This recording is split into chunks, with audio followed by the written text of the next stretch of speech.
Hello everyone, welcome back to my channel, Prince Automation Destination.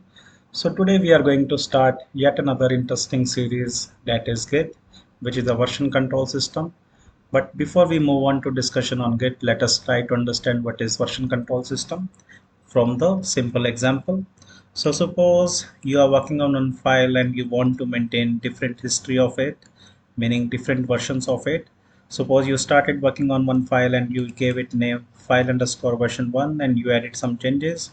Then after you modified it and on the next date, suppose you have made some changes and you have converted or you created version 2, likewise version 3, right? And you keep on doing it for multiple versions. But what if there are like multiple files, like 100 times you need to create versions, then that time it will be difficult to maintain the history or to like remember what exactly the file underscore version 1 has the content, right? So in the similar fashion, like we are maintaining the different versions of file, in the similar fashion, we need to maintain the different versions of the code as well. So for that purpose, we have multiple version control systems, such as SVN, Git, Perforce, centralized version control system, right? So Git is one of them, and Git is a distributed version control system, meaning it has one common server as well as local server. What does it mean?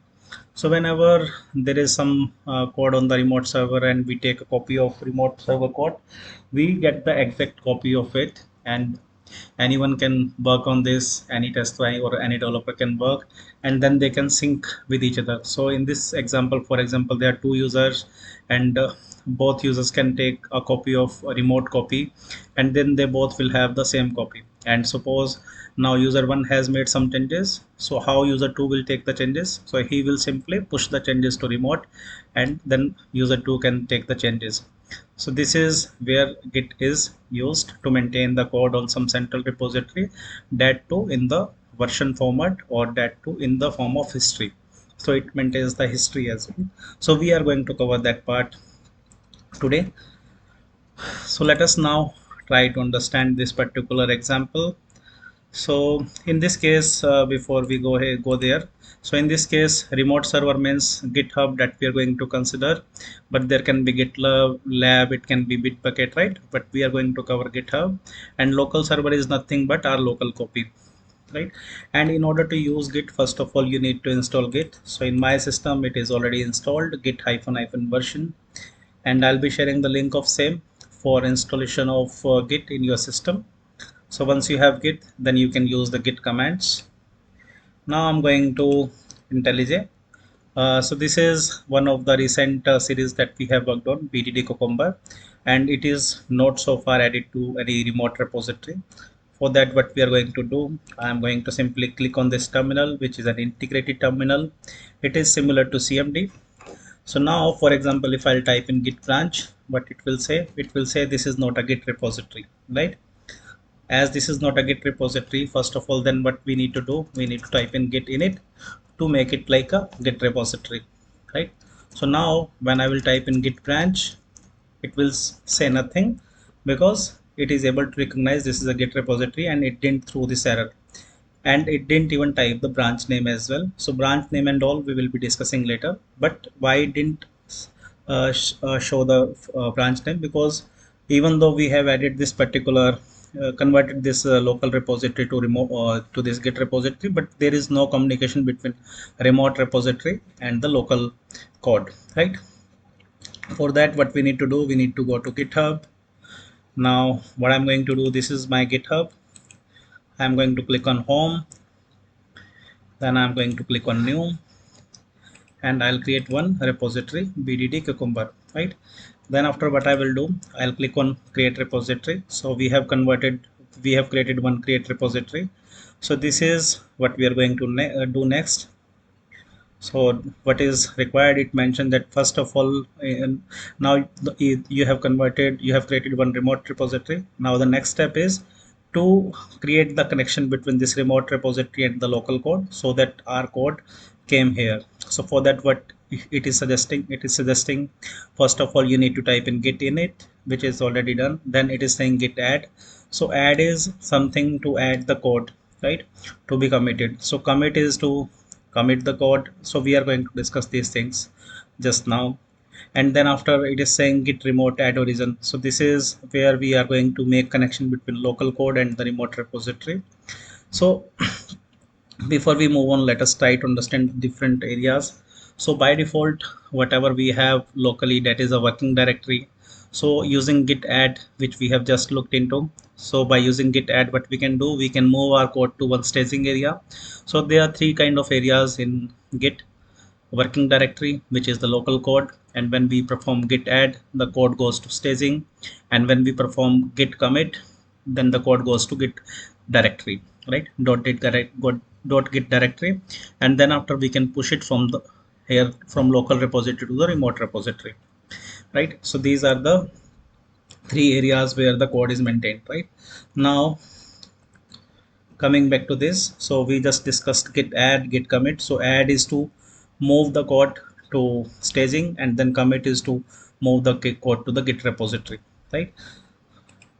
Now first of all, because it said we need to do this, so there is a command git status to track the changes, because in this case what are the changes we have to add every file.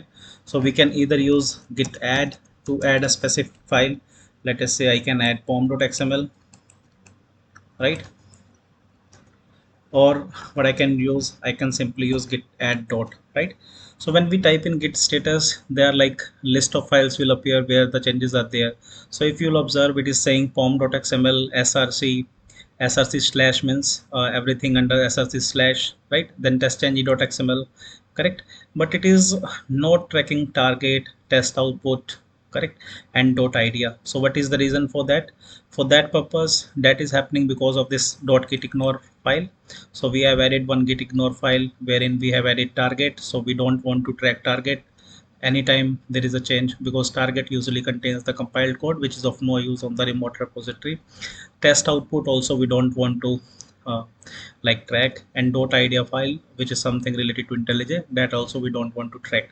So git status is to track the changes. So these are the changes, and using git ignore we have ignored target, test output, and this dot idea, right?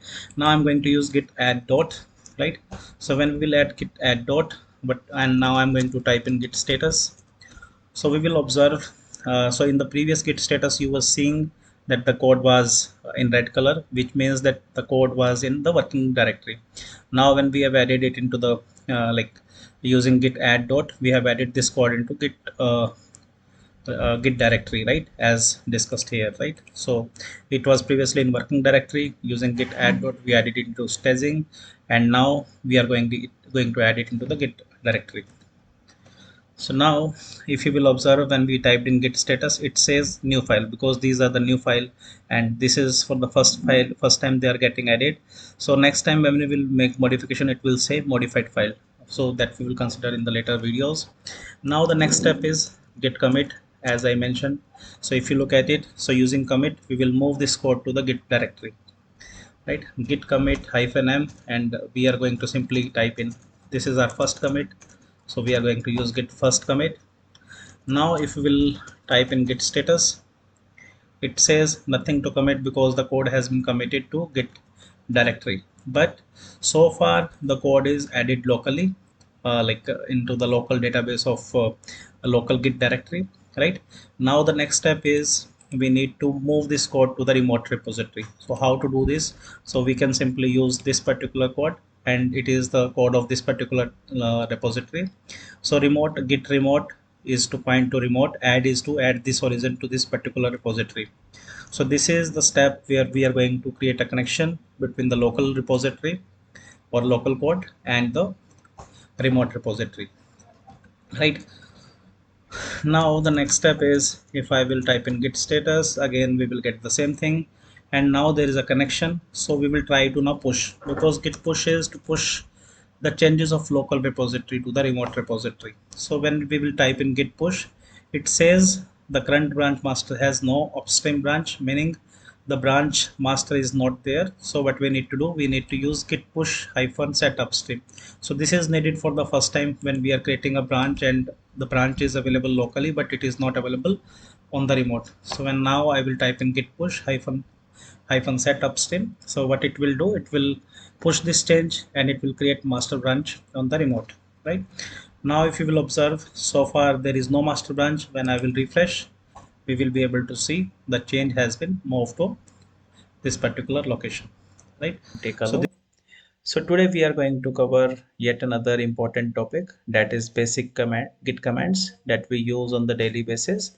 So these are git clone, git add, git status, git commit, and git push. So let us begin with git clone.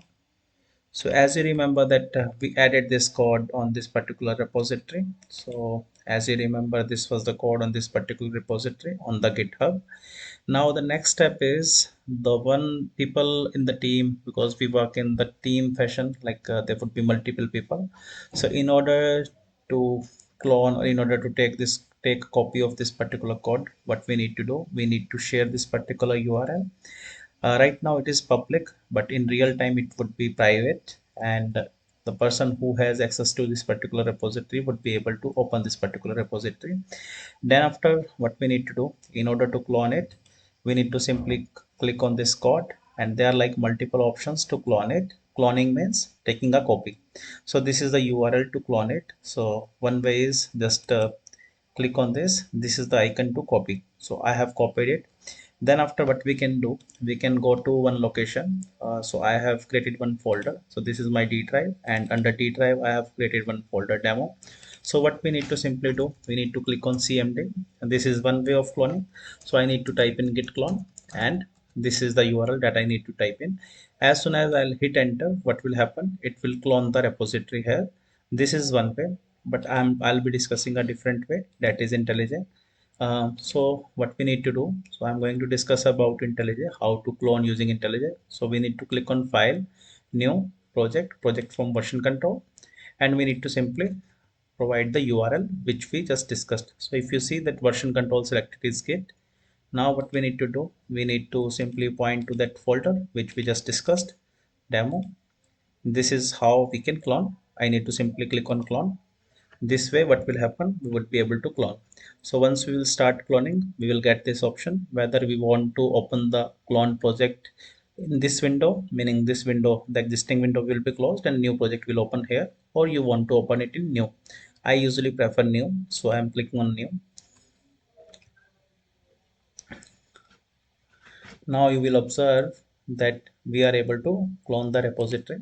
So it has same code as the remote repository that we have on the GitHub.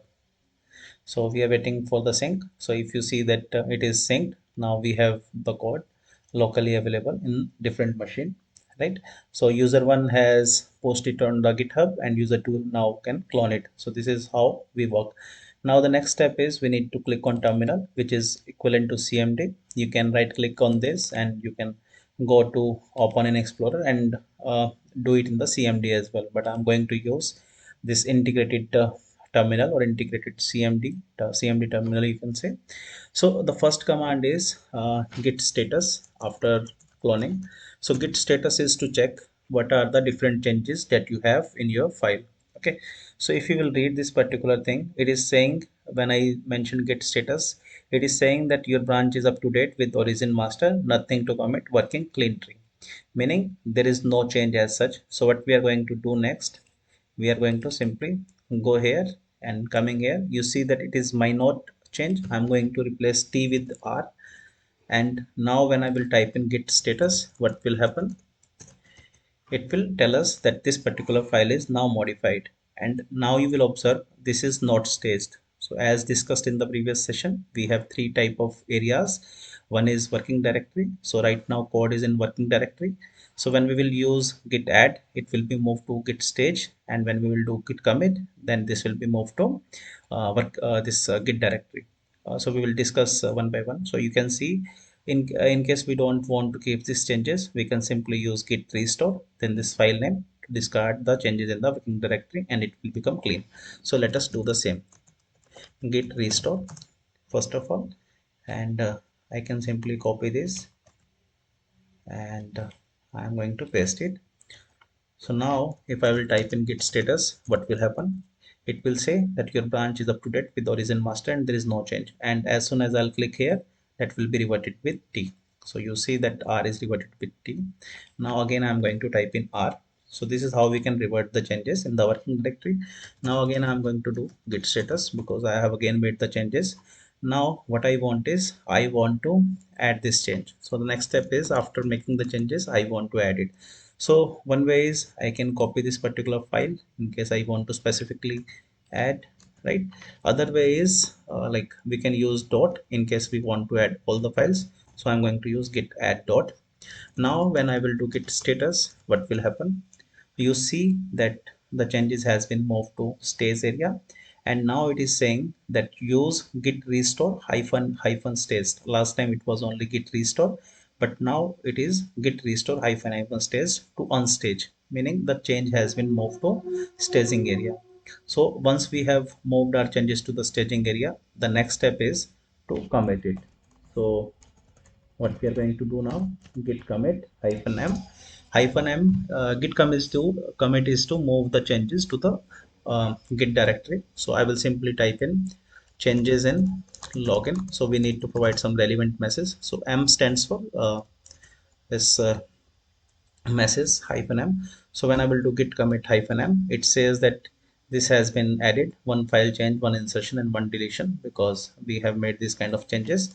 Now when I will type git status, it will says that your branch is ahead of origin master, because we have now one more changes. On the remote repository we don't have this commit so far. So what we need to do, we need to simply click on git push, right? What we need to do, so the next command is git push, because we have committed the changes and this is moved to the git directory locally, but we need to move this to the remote directory. So before that, let me move to the code and let me go to the same location. So let us see, this is step devs java step devs and login step dev, right? So you will see it is minor change, while locally we have minor change, and when we will push this change, we will see that we are able to push the changes and the changes will be reflected. But now there is, because clone is possible without having access, but push is not possible. So when I will try push, it will say that you need to authenticate it, means you need to provide some user who is going to authenticate, right? Who is doing this commit and push. So for that purpose, what we need to do, we need to simply uh, go to settings, and from settings we need to click on uh, this, sorry, we need to click on this profile first, then we need to click on settings, and from settings we need to come to this developer settings, and under developer settings we need to come to this personal access token, under that token classic, and here we can generate our new token, right? So we can simply click here and we can select multiple options here. It is not showing logged in, that's why we're not getting it. I'm just going to log in it once. So we need to select all the options and at last we need to generate the token, but I have already generated the token, so I'll be using that particular token. Or maybe what we can do, we can create a new token. So let me do it for now. Repo workflow.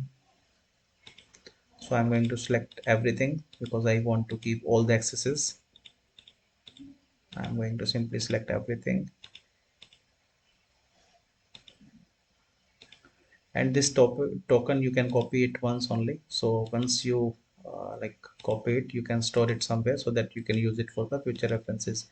Otherwise you will have to create again and you will have to get it. So we need to provide some token. Let me call it demo git, and we need to click on generate token. So after this token got generated, we need to simply click on this, and now I'm again going here. So when we clicked on this push, this particular window got opened, right? So we need to simply provide token here and we need to click on sign in. So when we click on sign in, this is how it would be able to create a connection, it would be able to authenticate, I mean, right? So now you see that it has moved the changes to the master. So if I'll go here, so previously it was minor change. If I'll now refresh it, you will see it is replaced with minor change. And similarly, if I come back here, we'll see one commit also. So if you remember, we provided this particular message git commit hyphen m. We provided one message, correct? Git add dot git status changes in the login. So you can observe the same message has been posted here. We can take a look from the history as well. So there would be somewhere history as well, which would be maintained. So this is how we can use different commands. So as per the agenda of lecture, we were supposed to discuss git clone to clone the repository. Then we are adding the code to the local from the local repository to the staging. Then we are using git status to track the changes. Then we are committing to commit the changes to the git directory. And later, after committing it to git directory, what we need to do, we need to simply push it to the remote repository. So this is the command that I wanted to cover. Thank you for watching. I would request you to please like, share, and subscribe. At Thank the you. top, so you can take a look from there. So there are like lot more commands that we use in the Git, but in order to use those commands, first we need to understand about the branching strategy, right? So let me demonstrate it from the example side first. So if you remember last time we made this change and we directly pushed our changes into the master branch, right? But in actual or in the real project, this is not how we work. What we do, in fact, we don't allow users to push the changes directly into the master. Reason being is master is the most stable branch. So let us say there are 100 test cases which are already automated, and there is a regression suit which is getting executed against this master branch, right? So let us say user 1 is working on something and he has made some changes and he has directly pushed his changes into master, and because of his changes, let us say the master has now started breaking and they are like compilation error, which would lead to the blocking of execution, right?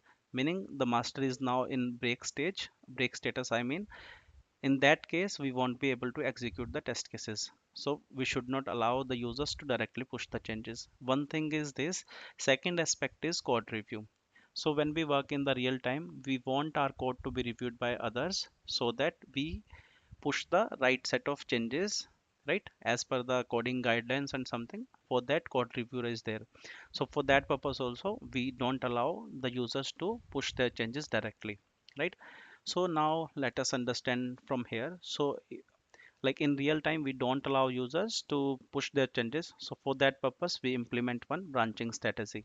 So branching strategy is nothing. So we maintain different branches. So we have master branch. This is one generic branching strategy which I am discussing, and this is followed across industry, but it may vary from organization to organization.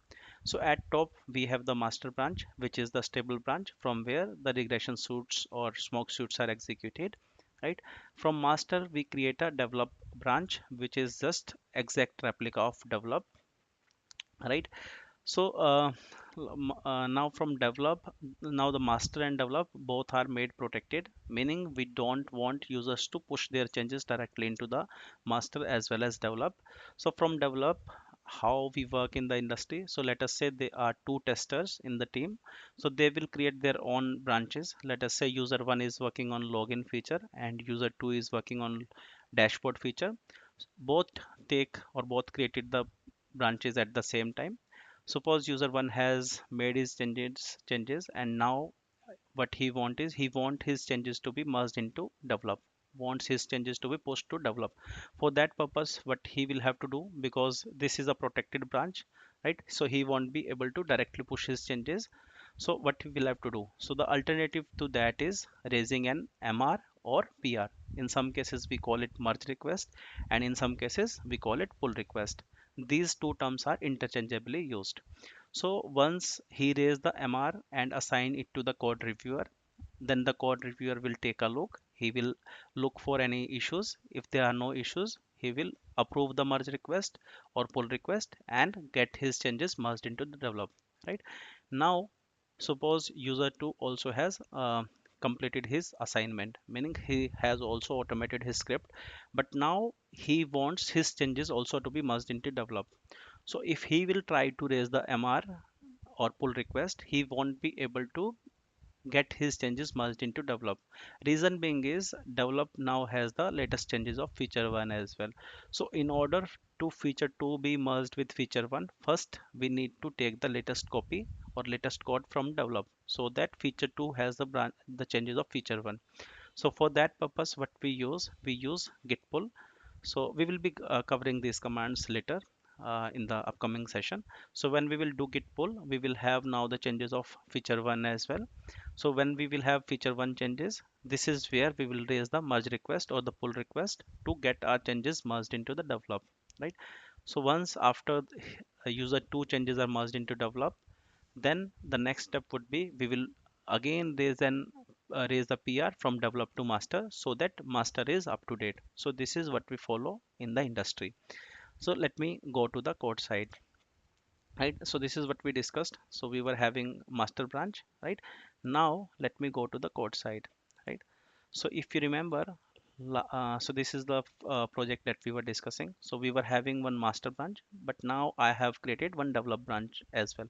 So how to create a branch on the remote? For that, what we need to do, we need to go to this branch section, click on this new branch, and then after we need to provide the branch name, and from where you want to cut this branch, meaning of which branch you want to create the copy. So I want to create a copy of develop master, I mean, sorry, right? So this is how I have created two branches. Now as we discussed, we don't want users to allow to push the changes directly into the master and develop. For that purpose, we need to apply some rules. So for that purpose, what we need to do, we need to click on this settings section. So when we will click on this settings section, what will happen, uh, one second, I'm unable to click on this settings. Let me go, yeah. So if you see what we have done, we have simply clicked on this add role. So when we will click on this add role, we need to use this require a pull request before merging. I'm just unchecking this option. And secondly, I need to use this do not allow option, so that every user should not be able to push the changes directly. So we should not bypass it for anyone, right? So I have applied these changes already for master and develop. So if you go into master, you will see I have selected the same option, require a pull request before merge and don't allow bypassing, right? Now when I will, for example, go here and let me track the changes in the master branch. So when I will see, so when I will see the changes here, so what will happen, let me first of all take the pull, because master is not up to date. So pull is to take the latest code from the remote. Now if I will type in git status, we will see that branch is up to date with origin slash master, right? Now what we need to do, we need to, for example, if I type in git status, so there are no changes. So what we want is we want to make some changes. So for that purpose, I have made just one change. Now I'm going to again type in git status. So when I will type in git status, we will track the changes, right? We see that there is a modification in login step tab, right? Now what is the next step? Once we have these changes in the working directory, the next step is to add them into the staging area. So using git add dot or using git add, providing this location, this path, I mean, we will be able to add it into the staging. So once we have the changes in the staging, so the next step is to commit these changes into the git local directory. So what we are going to I'm going to give git commit hyphen m is for that purpose, and m stands for message. So sample changes for master, right? Now when I will now the next step is git push to push our changes to the remote repository. So when we will push these changes, we will get one error that it has been rejected by master, because the branch is protected, right? So we cannot, so this is how we have protected the master branch. Now let me reset the commit. So don't worry about these commands, this we will be discussing later. Now if I'll check, we don't have any changes now. So now the next step is, so we have implemented the same thing in the developer as well, right? So what we will do, we will go to develop first, right? um, so how to switch to branch first of all. So these are two branches now, so how to switch to branch? So for that purpose, what we need to use, we need to use either git checkout the branch name, right? Or what we can do, we can go here and click on checkout, right? So I prefer using the commands. So git checkout develop. So you see your branch is behind origin slash develop by 3 commits, meaning the remote has some changes. So for that purpose, what I will do, I will simply use git pull to pull the changes from the develop, right? Now let me check the changes. So git status. So when I will, now you can see, it was previously showing master. As soon as we clicked on this, it shows the latest branch which is selected. Now how to check which branch we are on? So for that purpose we use git branch. Now you see the one which is highlighted in green color is the branch that we are currently working on, right? So once we are switched to this branch, so the next step is to cut the branch out of it, because we won't be able to push the changes directly into the master as well as develop. So for that purpose, what is the command that we use? Git checkout hyphen b the branch name. So let us say the branch name which I want to point is which I want to provide is feature slash login. So this is the command that we use. Hyphen b is for the branch. So what will happen, now the new branch will be created and we will be switched to that branch as well. Now again I am going to type in git branch. So you will see previously there were two branches, now there are three branches, and feature slash login is now highlighted. Now the next step is I am going to so if I will for example type in git status, so there are no changes, right?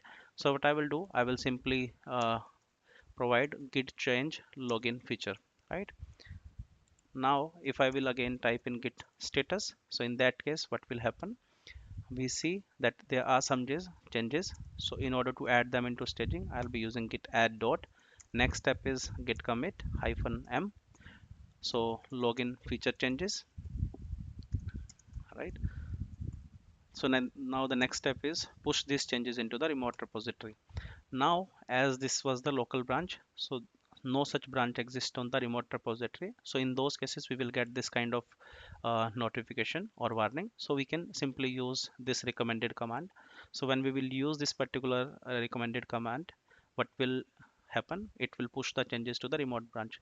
Now as discussed, we need to raise the pull request. So we can either click on this or we can go to the code side on the remote repository. So now let us see. So previously, if you remember, there were two branches, right? But it has started showing this one as well. So I'm going to refresh this. So when we will refresh this particular page, what will happen? Hmm, view all branches I'm going to use, and I'm going just back, right? You see now that there are three branches which has, I'm unable to click on this. I'm just going to refresh this. So if you see, we have now started seeing feature slash login as well, and it is saying that there are changes in feature slash login, right? So what you can do, you can either click on this compare and pull request, or you can click on this pull request section. So from both the places you can raise the pull request. So I'm going to click on this create pull request. Now from this feature slash login, what we want is we want our changes to be merged into develop. So this is the source branch where we have the changes, and this is the develop branch, right? The target branch. Now when we will click on this create pull request, what will happen in this case? Uh, it is checking for the ability to merge. So you see the branch has no conflict with the base branch. Base branch means develop, but feature slash login has now changes. So as soon as I will use this feature slash I will click on this merge pull request, I'll get this confirm merge message, right? So these changes are, so you see pull request successfully merged and closed. Now for example, if I go to the code side, and now you will for example, if I'll refresh it, I'll go to develop branch. So when I will go to develop branch, I'll see the latest changes. So you see that 2 minutes ago the changes got merged. Login feature changes, the commit message that we provided. So I'm just going simply inside this. I'm going into Java, and I'm going into this step devs, and in step devs we made changes here. So previously the message was sample change. and later we added sample change login feature. So if you want to take it look, so sample change login feature. So now the changes are merged into develop. Now the next step is, because now we have our changes into develop, so the next step is we can raise the merge request from develop to uh, master as well. So what we are going to do, we are going to simply use develop, and we will now raise the merge request. So when we will raise the merge request, again it will verify whether we will be able to merge. So it is saying the branch has no conflict with the base branch. I'm going to merge it, right? So now if I, for example, go to master, so master now also has started showing this login feature changes. If I go inside this Java step devs and login step dev, right? So you see sample change login feature, and these changes are in the master. So this is like how we follow the branching strategy in the industry.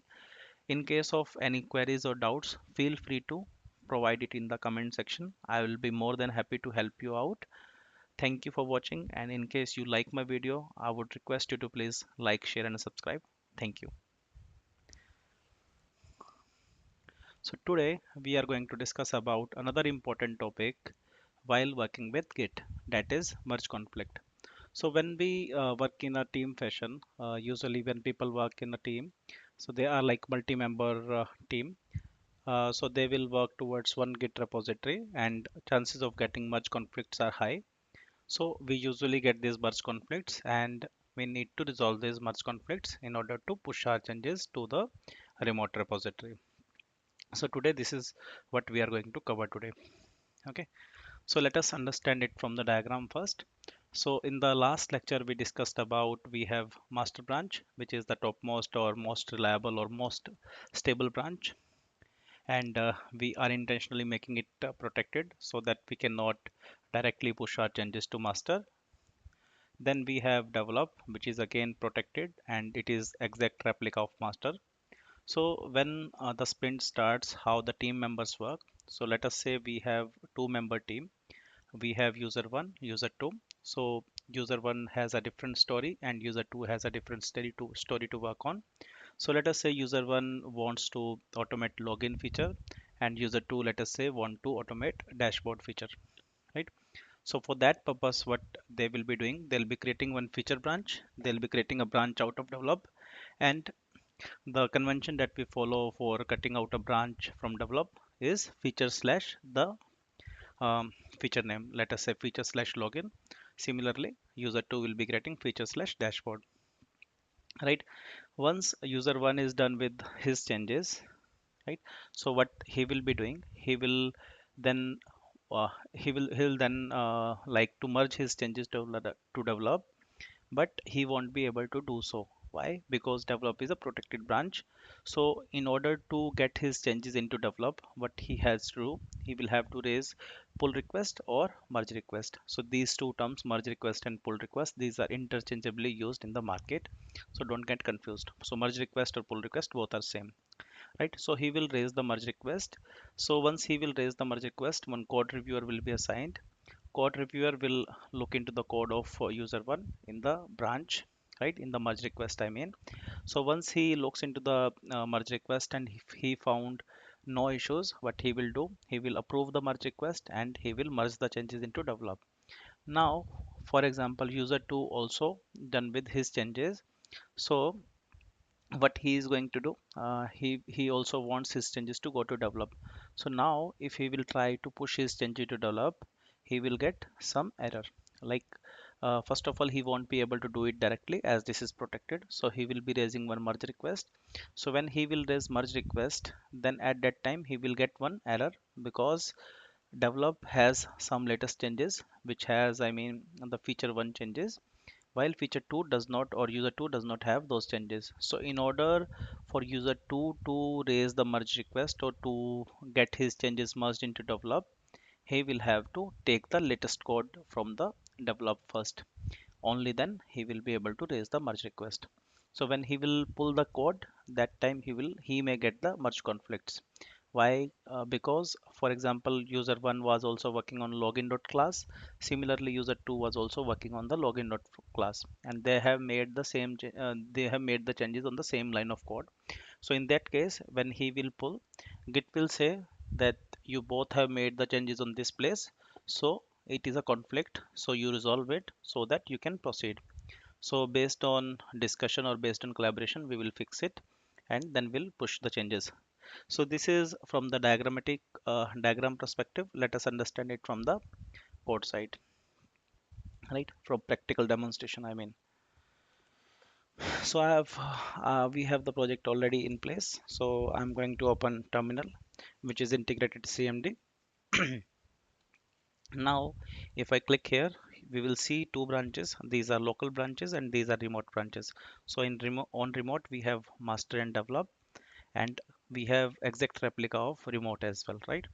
Now, as per the diagram, what we need. So right now we are on which branch? So let us check that. So to check that, there is a command git branch. Now what I want is I want to create one branch as per the diagram.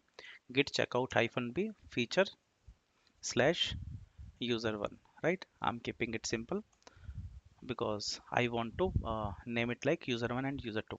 So I created one branch out of develop. So as soon as I will click here, it will be refreshed and we will start seeing this particular branch. So let me do it, right? Now I want to go back to develop. Why? Because I need another branch as well. So I'm switched to another branch. So the next command is I want to create another branch, which is feature slash user two, right? So this way we have now two branches, meaning four branches. One is develop and master, these are protected. Then we have user one branch and user two branch. So in real time, what will happen? So suppose we have two users. User one is this machine and user two would be different machine, and they would be working in two different branches. So for example, user one would have created feature slash user one out of develop. Similarly, user two would have created feature slash user two from develop. So I'm going to switch to user one first, right? So I'm switched to user one. So what I'm going to do, I'm going to make one change. User one changes, right? So the next step is to track the changes. So when I will track the changes, so we will get the changes. So the next step is git add dot to add the changes into staging. Then git commit hyphen m, wherein I'll provide changes of user one message. This is the message. Now the next step is to push it to the remote repository. So we will get error because this particular branch does not exist on remote. So what we are going to do, we are going to use this particular command. So when we will use this particular command, now our changes are pushed and this particular branch, local branch, got created on the remote as well. So let me go to the code side. So you see, uh, now we have started seeing to third branch, and you see that it has reset push less than a minute ago. So one way to create the pull request. Now the next step is to push to merge these changes into develop, right? So for that purpose, we will be using the merge request. So if you remember, we mentioned this user is done with his changes, so he has pushed his changes to this particular branch. Now he'll be raising the merge request from the remote branch to remote develop, right? Now when I'll go here, compare and develop, so you need to do it cautiously because this is by default selected source branch, which is our branch, and this is, target is master, but we need to change it to develop. So let me change it to develop because we want our changes to be merged into develop, right? So now the next step is I'll raise the create pull request, and this will be assigned to one code reviewer in real time. But as I am the only user in this particular repository, so I don't have that option. So what the code reviewer will do, once it is assigned to code reviewer will look into these changed files. He will look for these changes. So plus means the changes which are added and minus means the changes which are removed, right? Now the next step is he will take a look. If he is satisfied, what he will do, he will click on merge pull request, wherein he will click on confirm merge request. So once he do click on this merge request, the changes will be merged into develop. So let me go into the develop part, develop branch, I mean, right? So when I go to develop branch, here I'll see changes of user one, which is recently done. So let me go inside this src test, then java. So you can pick this message and you can check. So this is the commit message that we provided. So I'm just tracking it by that. So this change is also here. So I'm going inside it, and you see that sample change login feature user one changes, right? Now the next step is I am going to switch to different user, different branch. I mean, so first of all, I'll type in git branch, and I want to switch to different branch now, right? And this branch feature slash user 2, it is the reference of previous develop, which does not have the remote copy, meaning current develop does not have the remote changes, right? Correct. So far I believe you are able to follow me. So the next step is if I, as soon as I'll click on this particular section will be removed. So you see I clicked and this got removed. Now what I'm going to add, user 2 changes, right? And I'll follow the same steps. Git status to track the changes, git add dot git commit hyphen m user 2 changes, right? Now the next step is git push, which will give us some error because we don't have remote branch. So I'll be simply using this particular command and push these changes. So I'll have my changes pushed into remote repository. So I'll go here and come here in this section. I'll see that feature slash user 2 had been pushed, right? So you see that we have now this branch. So what I'm going to do, I need to create a pull request. So I will go here, I'll select the source as this, well, and this as develop. So when I'll see, it is saying can't merge automatically, but we can still. So this happens because this feature slash user 2 is not up to date with develop. Develop has changes of user 1, while feature slash user 2 does not have changes of user 1, right? Because develop got merged recently, while we didn't take the latest code. So what I'm going to do, I'm going to click on create pull request. So at this time we will get some error. Why we will get some error? It is saying this branch has conflict that must be resolved because user 1 and user 2 both worked on the same line of code, right? Correct, they both worked on this line of code. So this is why we cannot merge the changes. So this is what is merge conflict. So this is visible at the remote, but how to resolve it? So the next step is, as this particular branch was cut out of develop, so to pull the changes of remote develop, we need to use this particular command git pull. Git pull is to pull the changes of this particular branch from remote. When we type in git pull origin develop, meaning origin means remote and develop means the branch. So remote branch develop, we want to push the changes, pull the changes. So you see it is trying to auto merge. So git is intelligent and it tries to like auto merge if there are no changes on the same line. If there are changes on the same line, this is where it will give us merge conflicts, right? So you see that it is giving merge conflict on this particular file, and automatic merge failed, fix conflict, and then commit the results, right? So you see this error. So one way is we can go here and we can directly click on this. Second way is right click on this, we have git option, and you get resolve conflicts, right? When you get resolve conflicts, you just double click on this, so we will get multiple files in real time. So which particular changes you want to keep, you want to use. So you see this is the result, right? And this is develop changes and this is user 2 changes, right? So which one you want to pick? So you want to keep user 2 changes or user 1? So let us go with user 2. So how we will do it, user 1 will be talking to user 2, and then they will reach on some conclusion which changes should go and which are like latest and which are obsolete, right? So let us say user 2 changes are latest or user 1 changes are latest. So let me click on this. By this, changes came into the result section.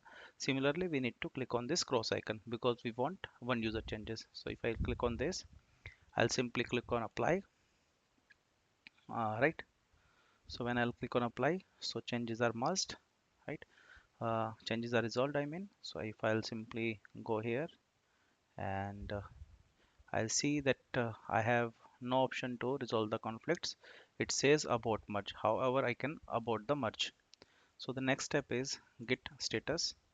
The changes are there. Git add dot git commit -m resolved conflicts, right? So git push. So as soon as I push commit, I'll get some notification here. So we see the changes are post. You see it has automatically started looking at the changes. So it got synced. You see that there are no conflict, and we can go ahead and merge the request. Right. So if I, for example, go to develop now, so develop should have user one changes, right? So this is done just now. You see step dev and changes of user one, right?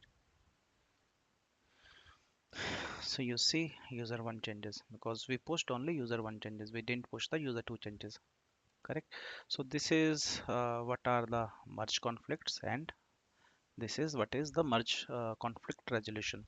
And uh, this particular video will really help you resolving your conflict, and So this today type we of. are going to discuss about what are the best practices that we need to follow while dealing with Git or while using Git as a version control system.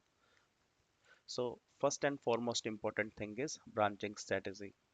Though we have already covered this particular session in the previous one of the previous video, uh, in case you want to dive deep into it, you can take a look, but I'll try to cover it at high level. So what does branching strategy means? Meaning the user should not work on any branch, right?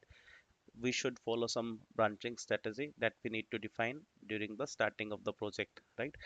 So uh, as per the branching strategy, so this is the standard branching strategy that is followed across industry, which I'm just discussing.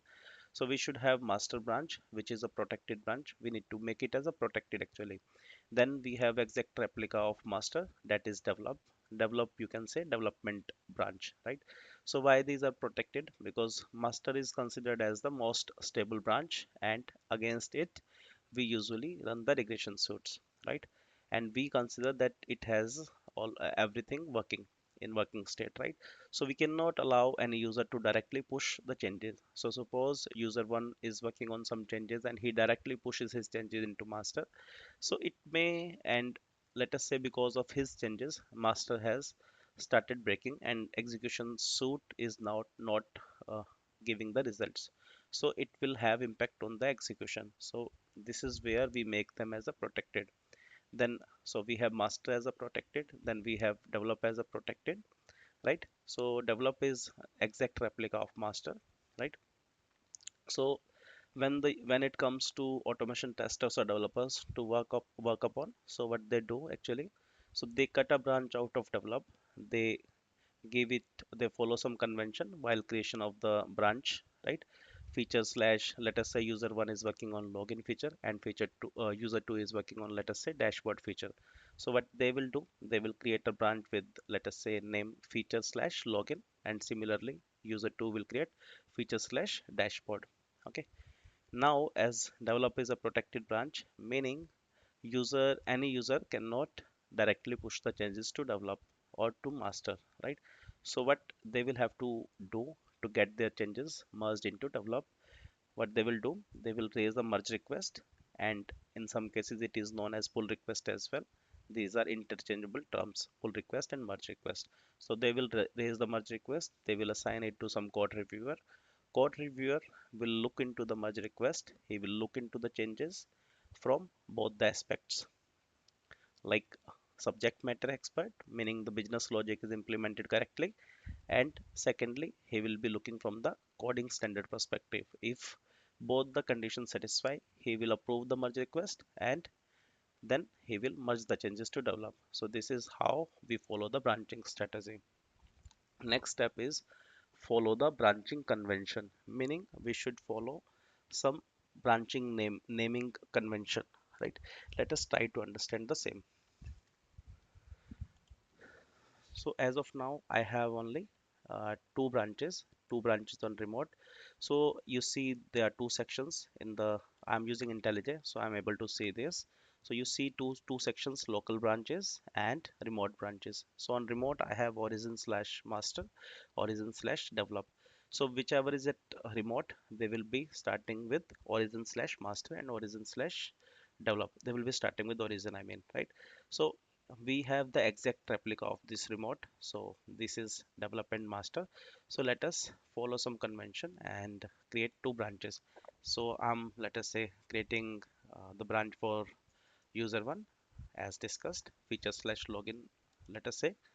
Similarly, from develop itself, I want to again create a branch. So what we need to do, we need to simply go here, we need to click on this develop, and then what we need to do, we need to new branch from develop, because we want to create two branches from develop as per the diagram, feature slash dashboard, right? Now you will see that we have four branches now locally. There are only two branches at remote because these are local branches and not yet pushed onto the upstream. Upstream meaning remote branches, right? So let us say user one is currently working on this.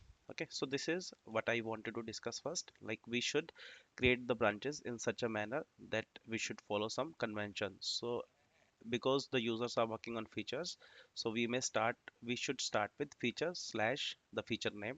So user one is working on feature login feature, so it is starting with feature slash login is the feature name. Similarly, second user is working on feature dashboard feature. So how we created the branch, we created feature slash dashboard, right? So this is second thing, discard the changes if not needed. So let us try to understand. So sometimes we will come across a situation wherein we don't want the changes. So let us first of all, let me remove this and let me check the git status. So git status is to track the changes, right? So what I'm going to do, I'm going to simply remove this git status, right? So whenever you are working, first of all, you need to make sure that you have the clean working tree. So how you check it? When you type in git status, you should verify. So for example, user one is working on login. So what he need to do first, he need to check whether the clean working tree is there or not. So this is the must thing, right? The user should bear in mind, right, before they start working on it. Otherwise, they will mess up. So for example, now let us say user has made some changes, right? And test, for example.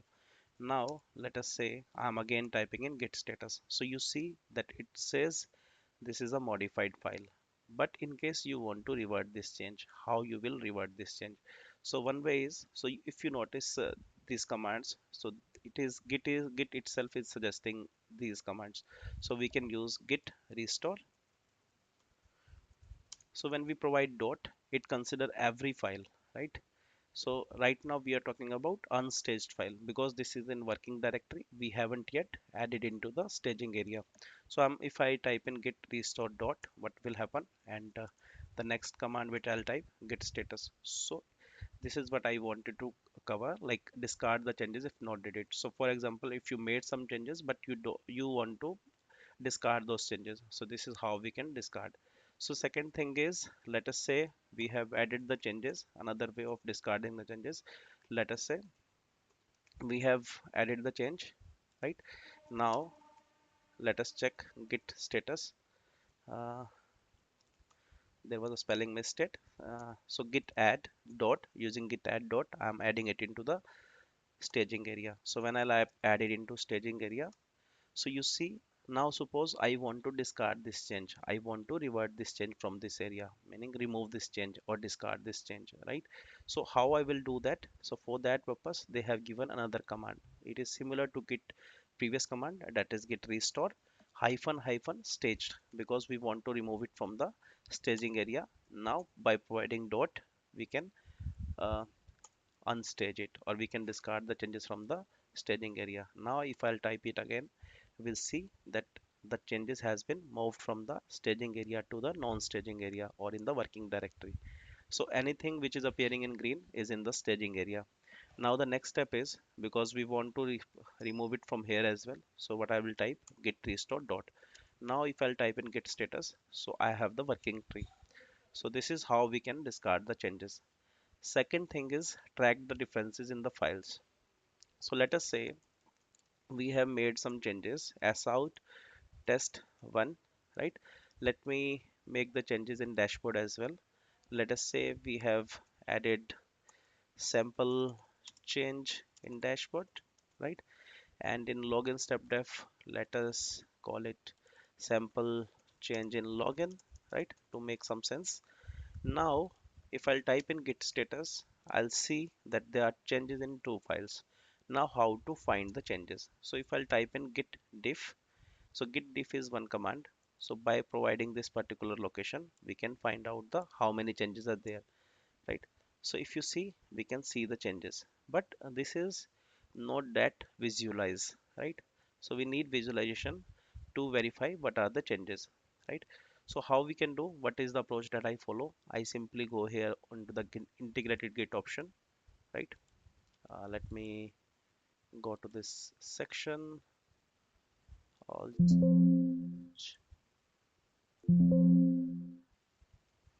1 second.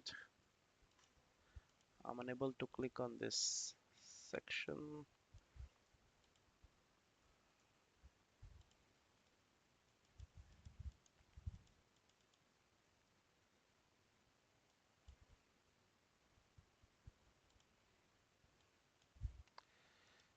Yeah. So if you see, sorry for the inconvenience. So I'm just clicking on git. I'll simply go to commit. So when I'll go to commit, I'll see that there are changes in two files. So if I'll simply come here and double click on this, I'll see this is my version. So you see your version, and this is the remote version, right? Remote version means whatever the local copy of remote we have, right? So you see that your version contains, like my version contain this change, while the remote does not have this change, right? Secondly, if I go to the second login step def, I'll simply double click on this. If I'll see, you will see that it says your version contains this change, however the remote does not contain this change, right? So this is what we need to follow. We should not straight away commit the changes. We should check or cross verify, like whatever the changes that we are bringing in that are correct, right? So this is what we need to track. This is another thing. Third thing is pull the changes from the remote before pushing the changes, meaning, so whenever we are dealing with the git, first of all what we need to do, we need to always take a pull. So when I will, for example, git status right now. So when because this particular branch is cut from the develop, so what we need to type in git pull origin develop, right? So when I'll type in git pull origin develop, it is saying it is already up to date. In case, for example, user 2 would have made some changes in, let us say, this feature slash dashboard, and he would have raised a merge request, and his changes, let us say, got merged into develop. In this case, what will happen, if we will type in git pull origin develop, we will get the changes of that user 2 as well. So we need to take the pull first, right? And make sure we need to take the pull of origin from where the branch was created, right? So we created the branches from develop, so this is how we need to take a pull first, right? This is the first thing. And we need to take the pull on the regular basis, right? Before taking the pull, before like pushing the changes, I mean, right? Git status again. Now the next step is git add dot, right? Git commit hyphen m changes in login and dashboard. So this is another important thing, that we need to provide the relevant message. So looking at this, we can verify that there are some changes in login and dashboard, right? Yeah. So the next thing is push the changes to the remote regularly. So as per the strategy defined by your organization, at least you should do it twice in a week or thrice in a week, or in some cases we need to do it on the regular basis, like on the daily basis as well, so that we don't lose the changes, right? So we have added it. We first added the changes, then after we added git add dot git commit hyphen m, and then after I'm going to push. And before adding these changes, first of all I checked whether the changes were correct or not. Now the next step is git push. So when I will type in git push, I will get some error. Why? Because we don't have the remote branch. So I need to simply use this particular command. So we can use hyphen u as well instead of this hyphen set upstream. So I'll simply use hyphen u. So if I'll type in git push hyphen u, so in this case we will have this particular changes there, right? Now the next step is we need to create the merge request. So we can create the merge request from here. I'll simply click here,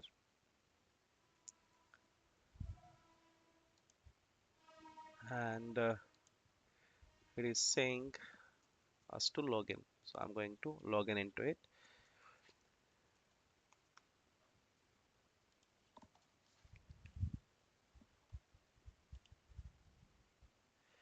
So it is saying some error. Let me open it in Google Chrome.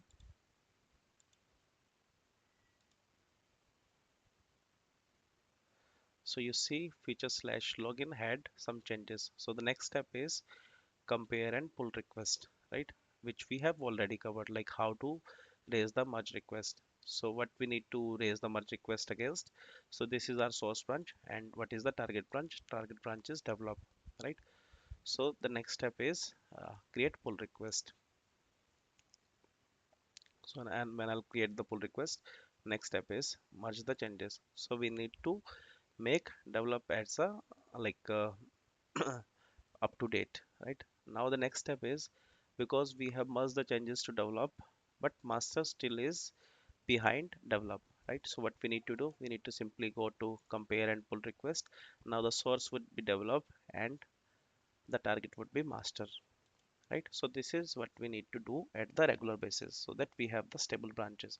But master changes actually we publish after the end of the sprint, when we are confident that yeah, these are the changes that we need to cover in the regression, right?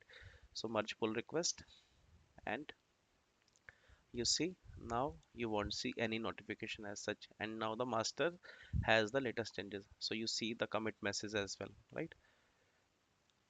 So the next thing is stash the changes if needed. Sometimes what happens during working, what used to happen, we might need to temporarily store the changes. So let us say, for example, uh,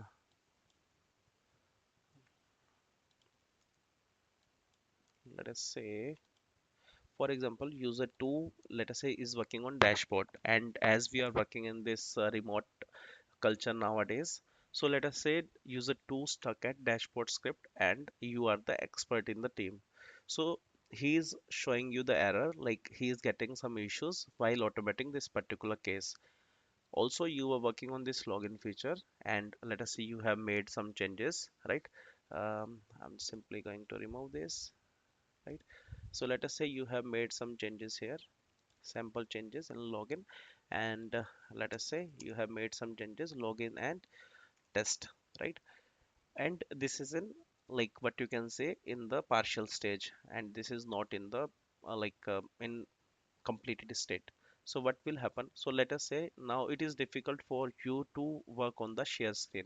So what you will do, what you would like to do, you would like to take a pull of this particular branch, and you want to check out this branch and you want to make the changes. So for that purpose, now if you will see git status, you will see that there are some changes, but when you will try to switch to this particular branch, these changes also will travel there. And now there are two options. One option is to commit the changes to this particular branch, right? But if you will commit this particular change to the branch, as this is in partial stage, this is not a recommended approach. Why? We should only commit those changes which are in the completed state, because we provide the relevant message as well, right? So in such cases, what we do, we do the git stash, say, right? So user one will do git stash. Now if you see, it has temporarily stored the changes to the some WIP in the stash area. So stash follows the stack kind of data structure, right? Now the next step is how to check the stash entries, right? So once we have stashed, we can see that the changes that you had, right, they have been moved here. So as soon as I'll click here, I'll see that this particular change will be reverted, this section, right? So you see it got disappeared, right? Now let us say you come to the dashboard, and You now switch to dashboard and you show and you resolve the issue. Let us say you enter resolved issues of user 2. Okay, now you have resolved the issues of user 2. You will follow the same thing, git add git status. Let us say now if you will type in git status, you will see changes of this particular user only, right? User 2 branch only, because we are on user 2 dashboard branch, I mean, right? Now the next step is git add dot git commit hyphen m and login changes for resolve, let us say resolve issues for user 2 login, right? And git push.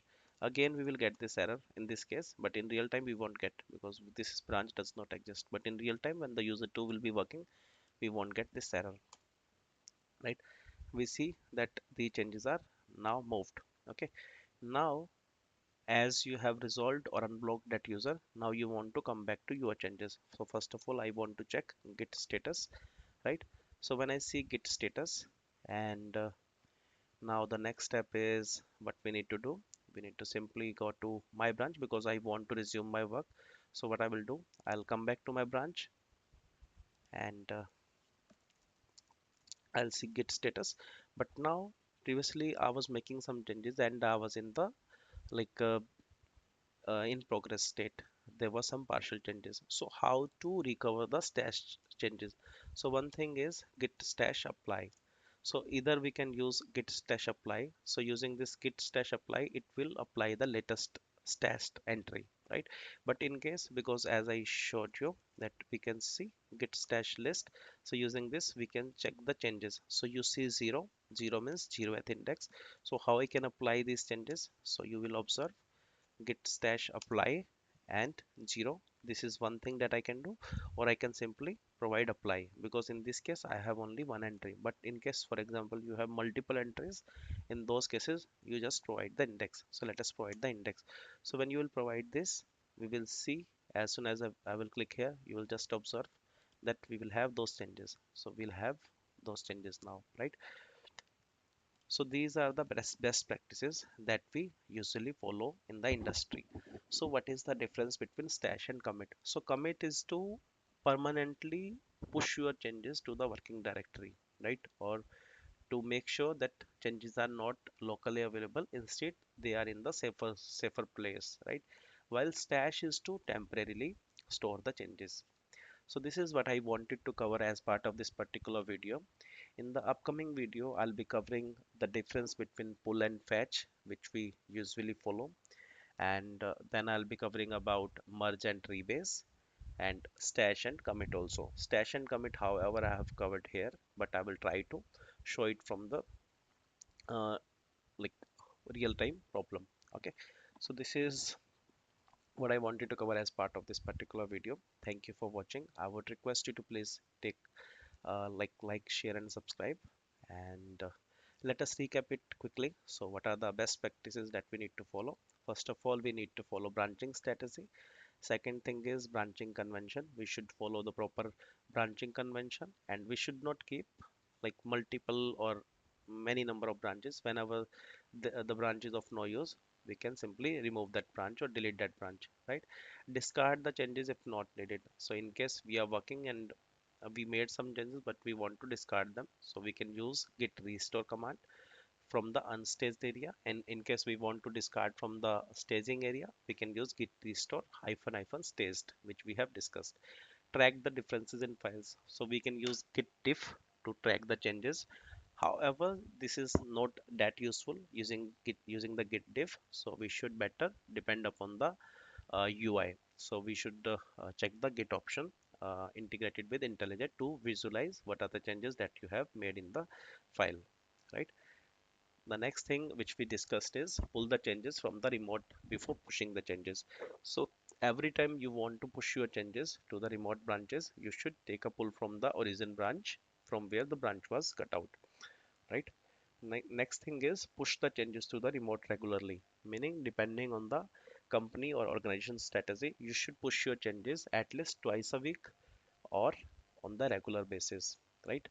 Usually industry ask or the organization asks to push your changes on the regular basis so that everyone has access to your changes in the development branch. Next step is stash the changes if needed. So for example, sometimes we want to switch to other branches. In those cases we use the stash. Stash is to temporarily store the changes. So we discussed about the stash and commit as well. So In the this is I what we icon. have. So today we are going to talk about another important topic, that is stash, and it is widely being asked in the interview as well. So what is stash? So stash is to temporarily store the changes, while there is a command that is git commit, which is used to store the changes permanently. We have used both the commands in our previous lecture. So today we are going to dive deep into git stash, and we are going to understand stash at the low level. So let us try to understand where exactly we will get this particular scenario of stashing, where we would need to use the git stash. So let us say, being a user one, you are working on feature slash dashboard, and there is a user two who is working on, let us say, feature slash login. Now for example, you are on feature slash dashboard, and what you are doing, you are making some changes, and let us say you have made changes in multiple places. Right now I'm making it at one place. I'm in middle of something, let us say, right? Now all of us are sudden, user one reached out to say you. He says like to user one that I'm facing some issues, I would request you to please take like switch to my branch and fix my issues, so that I am unblocked, and I'll be able to proceed further. But as you have made the changes, you don't want to lose your changes as well, right? And you are supposed to help your team member as well. Now one way is to store these changes permanently, that is using the git commit. But as this is in the middle of something, so we cannot commit it. Why we cannot commit it? Because committing, every commit will lead to have one commit entry. So if something is in middle of something, we should not commit it, because that will create one extra entry in the history. So to avoid that, what we can use the git stash. So I'm simply typing git status right now. So if I'll type in git status here, because I have made the changes, so I see that my file got modified. So so because I want to switch to different branch, so what I will have to use git stash. So to stash or to temporarily store your changes, what you will have to use, you'll have to simply use git stash, right? So so when you will type in git stash and again you will type in git status, you will see that the tree is clean. Now you can simply go to login branch, and you can make your changes, you can fix the changes, and add the changes, commit and push, and again you can come back to your branch. Now once you come back to your branch, what will happen? So in this case, what will happen? So for example, because you are now back to your branch and you want to retrieve your changes, so how to retrieve your changes? So simply we can use git stash apply. So when we'll use git stash apply, so we get the changes reverted. So as soon as I click on this place, I'll see the changes are reverted, right? Now for example, we may need to add multiple stash entries. So in that case, how we will deal? So for example, let us say I am simply going to add one more line, let us say, right? I am in middle of something, part 2, and again you came into the same situation, and your lead asked, or your another team member asked you to switch to their branch and fix the issues. Now again you will do git stash, right? So when you will do git stash, these two changes will go away, because these two changes are local changes. So stash is to remove the local changes from here and put them into the stash area. Now you will be confused which particular stash entry to be applied. So for that purpose, to distinguish that which one to apply, you can first check the list of entries. So 0 being the latest one and 1 being the oldest one. So if you will simply use git stash apply, you will get the latest one. But for example, in case you want to apply uh, by index, so you see that every stash has one index, so we can use 0 or 1, whatever you need. But I want to simply use git stash apply. So if I'll use git stash apply, so I'll get the latest change, right? So this is how I can retrieve the changes. Now, because we have retrieved our changes, so what we can do, we want to, because still if I'll check git stash list, I'll see that my changes are still there. But because in the long run I'll be working, I'll be doing many git stash. So because I don't want to create a mess, so what I want to clear this stash. So for that purpose, what we can use git stash clear. Now, if I'll see git stash list, I'll see the empty list. So, so far whatever we have discussed about the stashing, right? And now, for example, let us say now I type in git status because I don't want these changes because we have covered the stash already. I want to cover some more part on the stash. So I'm simply going to remove these changes to make my tree clean, right? So you see that I have made my tree as a clean. Now, for example, if I want to, let us say, add one file sample. So as soon as I'll type uh, a new class, I'll get this particular, whenever you add new file or you add new class, you will get this pop-up, right? And which will ask you to add your file to Git, right? If you want to add it, and you click on cancel, what will happen? It will go into the untracked area, right? Untracked meaning the Git is not aware. So in case you want to stash this kind of files, because when you will be working on a particular branch, right? So you will have untracked files as well. So in this case, if you'll try to use git stash, you won't be able to stash your changes. So how to stash untracked files? So for that purpose, we have to simply add -u at the end. So if I'll type in git stash -u, my this untracked file also can be stashed. So if I'll type in here, this particular file will be removed. So if I want to retrieve it, simply I'll use git stash apply. So if I'll type in here, so I see that my changes or my class got reverted or retrieved, right? So today we are going to talk about git merge conflict while dealing with git stash. We have covered one more video in merge conflict in the previous lectures. In case you are interested in looking at those, at that video, I would be sharing the link of same in the I icon. So let us understand the scenario. So for example, there are two users, those who are working towards one feature. Let us say feature slash dashboard. Okay. Now, for example, I'm just typing in git status. Let us say this is user one and he has made some changes as out user one changes, right? Now, if I'll type in git status, I don't have the clean working tree, right? Because I have made changes. Meanwhile, user 2 is also working and he also, for example, made the changes at the same place. So as I don't want to make it complex, I'm simply going to, let us say user 2 is going to this particular remote repo. So he will go to this particular branch. So we are on the same branch. Now here what we are doing, we are going to this feature slash dashboard and will be navigating to the same location, src test java, then step devs dashboard step dev, because now we want to edit. So to edit it, we can simply replace blob with edit, right? So for example, now let us say user 2 also has made these changes, right? Let me make it simple. So I'm simply replacing it with user 2. So in real time, he would be doing it from the local machine and he would be adding the change, then committing the change and then pushing. But in this case, I'm directly committing, right? Meaning pushing directly. So when we'll do it in the remote branch, it is like a commit, right? So I'm just clicking on commit. So whatever the message that you want to provide, this is provided here. So I'm simply going to use git commit, right? Now, as a best practice, when we will deal with the git real time, so we are supposed to take a pull regularly, right? Before pushing our changes.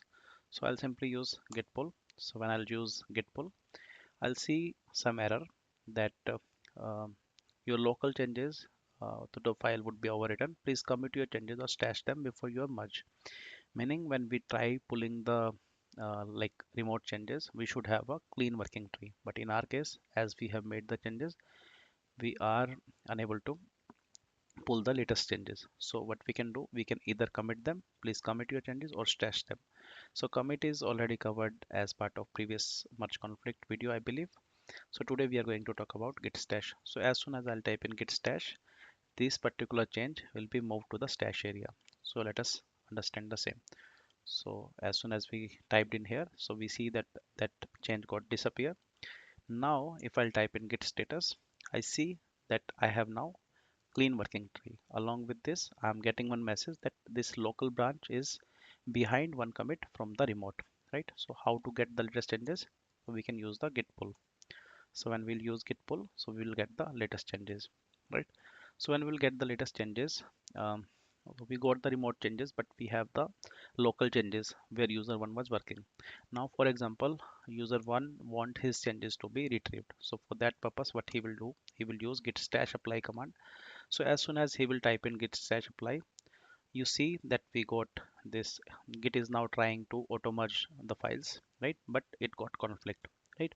So how to resolve that conflict? So right now it is giving here. So as soon as we will click here, we will see that it will start showing some error, right? And if we will expand it, go here, and all the all the packages where the error is, for example in this case it is the error is here, so it will start highlighting. So this particular file has error, right? So one way is by going into each file and removing the uh, undesired changes, we can resolve the conflict. Other way is simply right click on this and go to git, for example, and you will see resolve conflict. So as soon as you will click here, we will get one thing, which changes you want to keep. Let us say we want user one changes to be there. So after discussion with the user one and user two, they will reach on conclusion that user one changes are the latest changes, and while user two changes are the old changes. So we can keep user one changes while we can discard user two changes. So as soon as we will do it, we need to click on apply. So as soon as we click on apply, the changes will be resolved. Now if we will type in git status, we will get the changes are there, and we will use simple those commands to add the changes to the staging. Then git commit -m to add the changes, user one changes, and then we will be using git push. So when we'll use git push, and let us go to the remote repository, so we'll see that user one changes will appear here, right, instead of user two. So this is how we can resolve the conflict. So this is what I wanted to cover as part of git merge conflict resolution while dealing with the git stash. Thank you for watching. In case of any queries, please feel free to reach out to me via YouTube comments. Thank you once again. Please like, share, and subscribe my video. Thank you. So today we are going to talk about another interesting topic, that is how to undo changes. So while dealing with Git, we usually come across a situation where we need to revert our changes or undo our changes. So this is what we are going to cover in today's video. And in case you are not familiar with the Git, how to work with Git, so we have already covered this series from the scratch. I'll request you to watch the videos in the sequence, which will help you gain some understanding on how Git works, what is staging area, what is local directory, and what are the different commands and what are the best Git practices. So I'll be sharing the link of the same in the link of playlist, I mean, in the description section as well as in the eye icon, which will help you gain some good understanding on Git. So without further delay, let us understand how to undo the changes. So while dealing with Git, there are two type of changes. One is committed, another is uncommitted. So we are going to cover both of them in today's video. In case you are not aware what is committed or not committed, I'll request you to please go back to my initial videos, which will help you gain some understanding what is commit, right?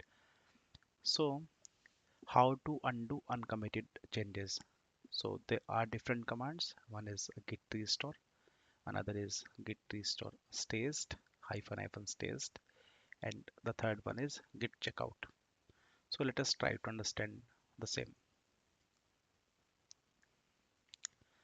So I'm just clicking on this branching structure. So this is the same branching structure that we are using since starting. And we have master branch, develop branch, feature slash dashboard, and feature slash login. And right now I'm on feature slash dashboard. I'm simply clicking on terminal, and I'm using IntelliJ. So you can open like this as well. So for example, you can right click on this and you can open in Explorer, and then after you can open it in CMD. Here also you can use your git commands. So if I for example type in git branch, I'll simply see that this is my branch, right? So if I'll simply now let me go back to this git IntelliJ, I mean. So similarly, if I'll write git branch, so I'll get the same code. So we can use any of the terminal, either of the terminal, I mean, right? Now, the next command that I'll be using is git status to check whether I have some changes in my current branch or not.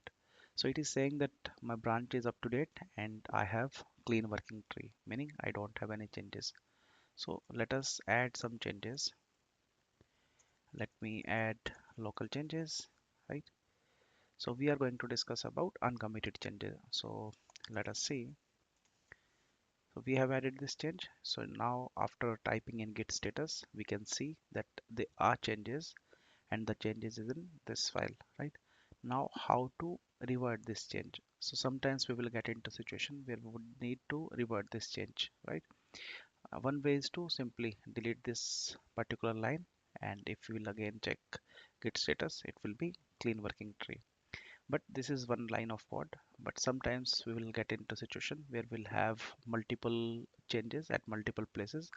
Those we want to restore due to some changes depending on the reasons. So what we can use, so if you read this particular line, git restore file, so whatever the file where you want to um, reset the changes or you want to revert the changes of uncommitted changes, I mean, so you can simply use git restore and the file name. So I'll simply copy this and I'll type in like this, right? So if I'll now again type in git status, so I'll have working clean working tree. Right now you're able to see that this local changes is appearing. As soon as I'll click here, it will go away. So you see that it went away. I'm again going to make this change. One second. S out local changes, and this time I want this to be moved into the staging area. So how to move this change into the staging area? Git add dot. So far you notice that as soon as we have made change, it is in untracked state, meaning it is not in staged area. So if you notice, change is not staged. So if I do git add dot, meaning I am adding all the files. So right now it is one, that's why it will be added. So dot is used to add all the files. Now if I'll type in git status, I'll see this file in the green color. So you see that it is now staged. So how to revert the changes or how to discard the staged changes, because this is also the local changes we can say. So how to use it? So for that also they have given this command, so we can simply use staged, and again I can either use dot or I can simply provide this location. So what will happen in this case? The changes will move to non-staging area, meaning the local area. So if I'll type in git status, so it is now moved now turned into red color and is moved into the non-staging area, right? Now to revert it up, what we can use, we can again use the same command that we have used previously, git restore dot. So there is another command. Now I'm going to just click on here, it will vanish, right? I'm again going to make one more file, one more change, I mean. So changes local, right? Again I'll type in git status. So we are going to talk about another thing. So instead of git restore, we can use git checkout also. So if I'll type in git checkout, and if I'll use this, usually we use git checkout to switch to the branches, but we can remove the branch as well. Yeah, remove the code changes, I mean, sorry. So if I'll type in git checkout, if you will now notice, I'll see that my changes, my current tree is clean, and there are no changes to be committed. So as part of this, we have covered how to undo uncommitted changes. Now the next step is how to undo committed changes. So let us try to understand uh, the same. So for that, what we will do, we will first of all, let me type in git status. Sorry, I'm going here in the terminal and git status. Let me clear it so that we will have clear copy. Git status.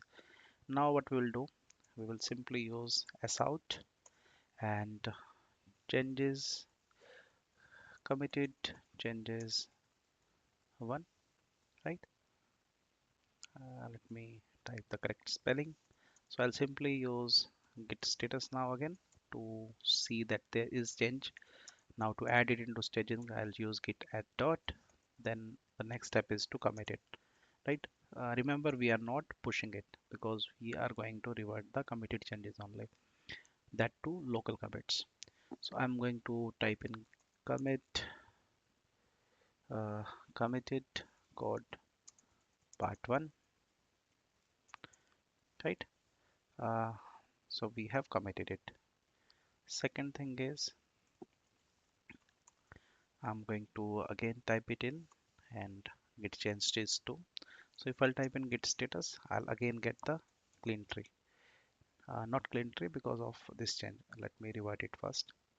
Now if I'll type in git status, I'll have the clean tree, but I have some changes that need to be posted because we have recently made the changes. So what I'm going to do, I'm going to add another change. Again, I'll type in git status. So what I'm doing, I'm simply adding two commits so that we can demonstrate the use case of how to revert the committed changes, right? Now I'm simply going to use git add dot to add it into the staging. Second thing is git commit hyphen m committed changes part 2, right? Now if I'll type in git status, I'll see that my tree is clean and my branch is ahead of the remote branch by two commits because we have made two changes. Now the important command is how to track these changes. So we to track the committed changes or how to check the commits. So we can use git log. So if we'll type in git log, we will get something like this. Simply, but to get it in the like viewable form, let us. I'm just typing in colon and q to quit it. So what we can use git log, and along with that we can use this particular argument. So with this we will get all the changes. So if you will see, this is origin, like this is the commit of origin remote, and this is one change that we have made, and this is the second change. So this was the part 1 and this is committed changes part 2, right? So you see these are the commit id. So these are the id that we need to take care. So how to revert the committed changes? So this is what we are going to cover. So there is a command git reset soft. So first we are going to talk about soft. If we use git reset soft and head, simply if we'll use this, what will happen, it will revert to the like or undo the last commit, right? If we are not providing anything, it will undo the last commit. If we for example provide 2, it will undo the last 2 commits. So this is how we can revert the local commits. But what will it do? It will move this change, it will reset this change or revert this change, but keep those changes in the staging area itself. Let us try to understand. Not in staging area, sorry, in the let us try to understand the same. So I'm simply going to use this. So if I'll type in this now, if I'll use this the same command again, so we'll see that committed code part 1 is the latest message, while in the previous time it was part 2 as well. So now the head has been moved to this part, right? So to come out of it, we need to simply type in colon and q.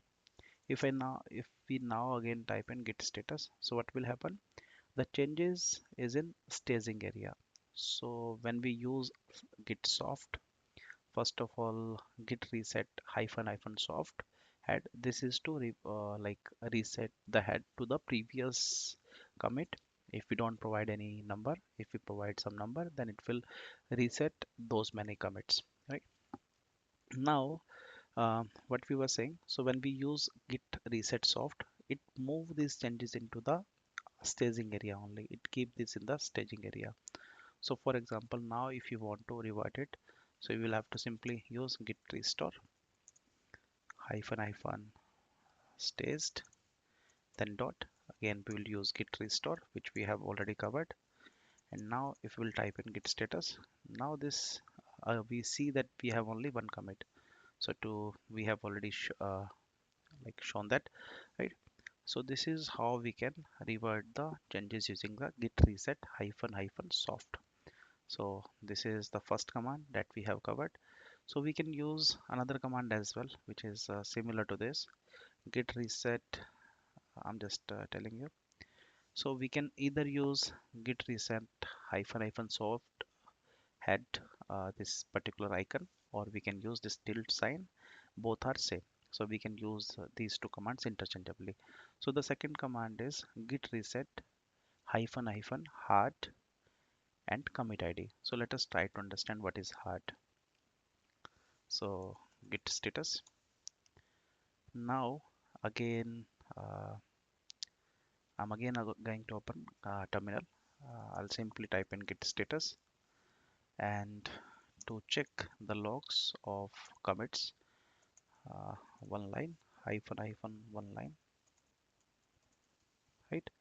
Now for example, we want to reset to this, right? Then what we will do, let us try to understand wq.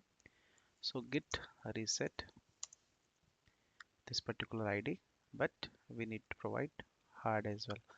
So reset hyphen hyphen hard.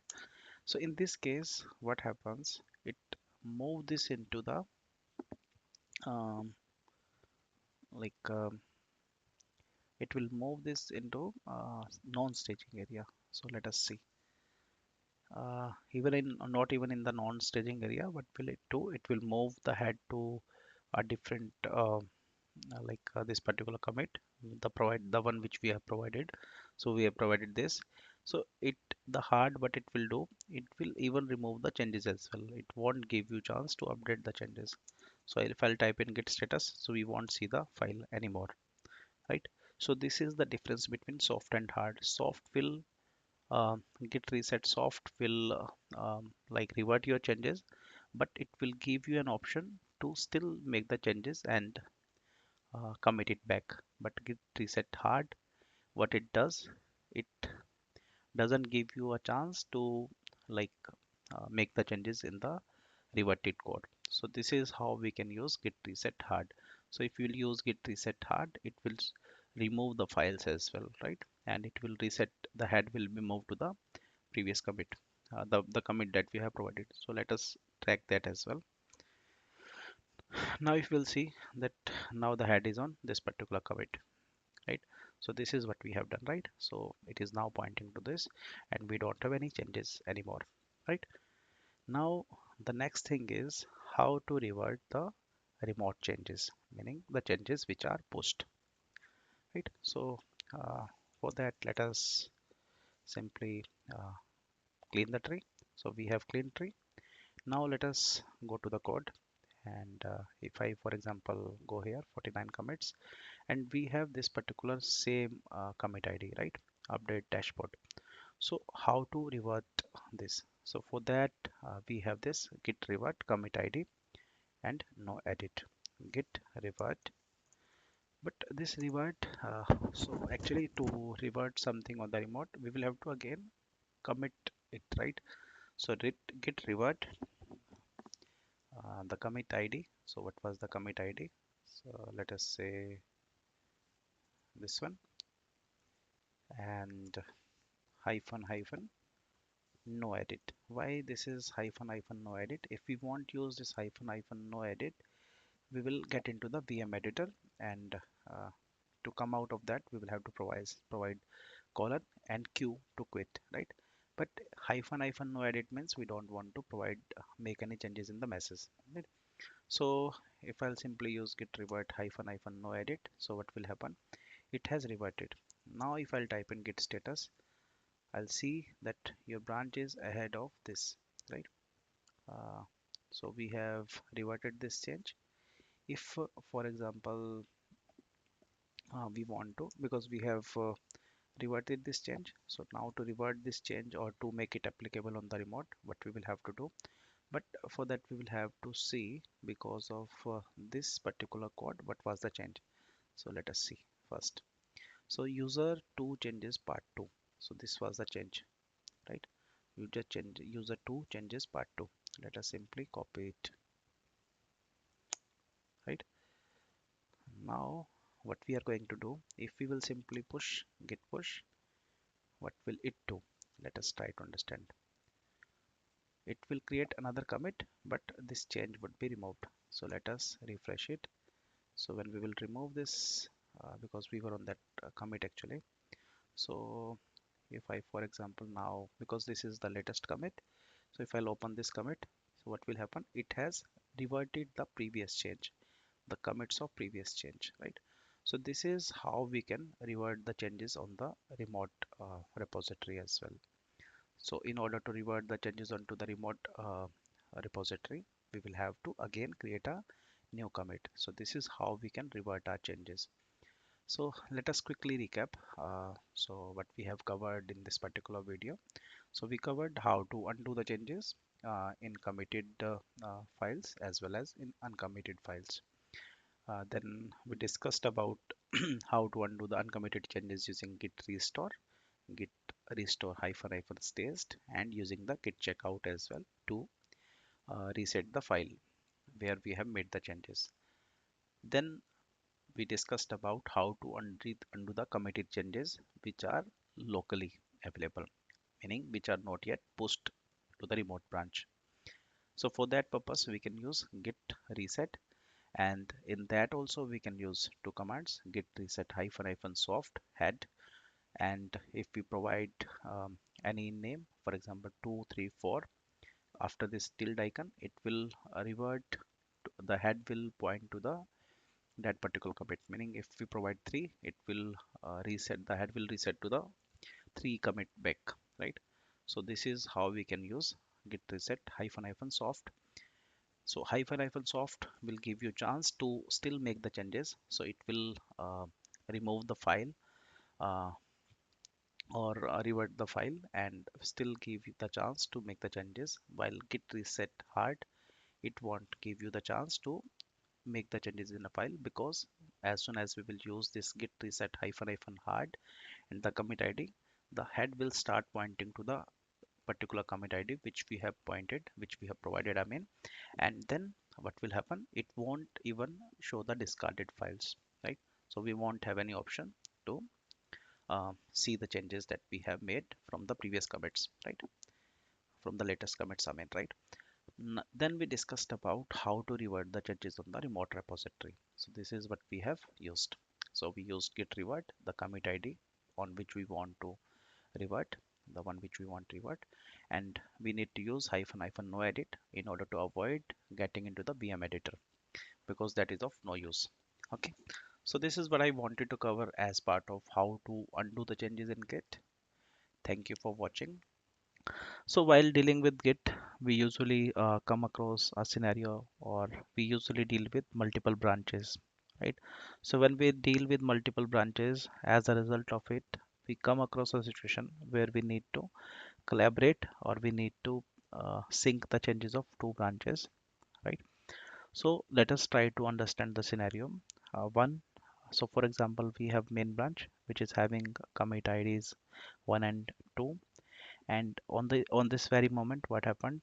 A new feature branch got created, and user 1, let us say, has made some changes commit ID with commit ID 5, 6, and 7, and during this time main branch also got some more commits by other users with commit ID, let us say, 3 and 4.